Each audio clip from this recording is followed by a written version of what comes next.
Voici l'expérience réalisée dans le but de prouver que le foil améliore la stabilité du JC30. Tout d'abord, pour modéliser notre bateau, il a fallu observer des photos et faire des schémas des foils. En effet, les plans de construction du JC32 étant confidentiels, nous n'avons pas pu accéder à ces mesures exactes. Ensuite, nous avons modélisé à l'aide du logiciel SketchUp le foil bâbord, le foil tribord, ainsi que les deux safrans.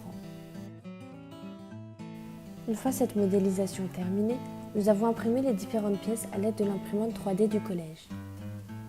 Les foils étant trop grands pour la capacité de l'imprimante, nous avons dû les découper en 3 parties à emboîter.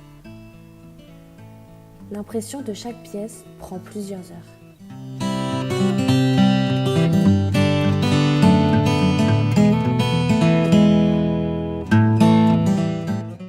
Une fois toutes les pièces imprimées et le matériel nécessaire disponible, nous avons pu réaliser la modélisation de notre JC32. Pour cela, il a fallu coller les différentes parties du foil et tailler les coques du bateau dans un bloc de polystyrène. Nous avons ainsi obtenu un modèle de JC32 sans foil et des foils à rajouter plus tard sur ces coques.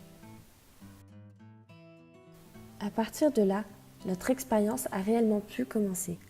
Un grand bac rempli d'eau modélise la mer et un tuyau d'eau dirigé vers le bateau modélise le courant et la vitesse du JC32. Tout d'abord, on modélise la navigation du JC32 sans foil en filmant son comportement de 3 points de vue différents.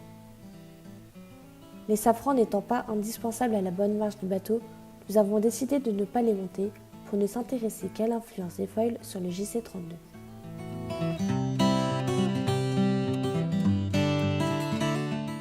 Ensuite, on assemble les foils aux coques.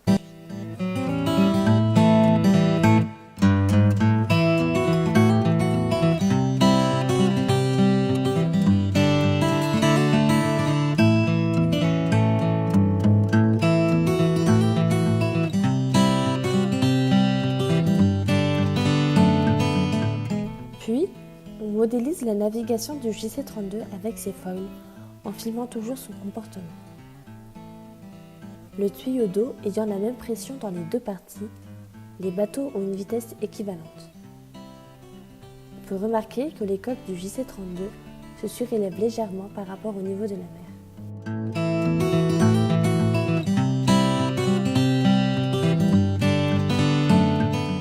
Une fois la manipulation terminée, comparons les deux comportements. Même si notre modélisation ne représente qu'approximativement la navigation des bateaux, on remarque clairement que le JC32 sans foil est beaucoup plus agité et instable que le JC32 à foil. Ainsi, notre hypothèse est validée. Les foils améliorent la stabilité du JC32.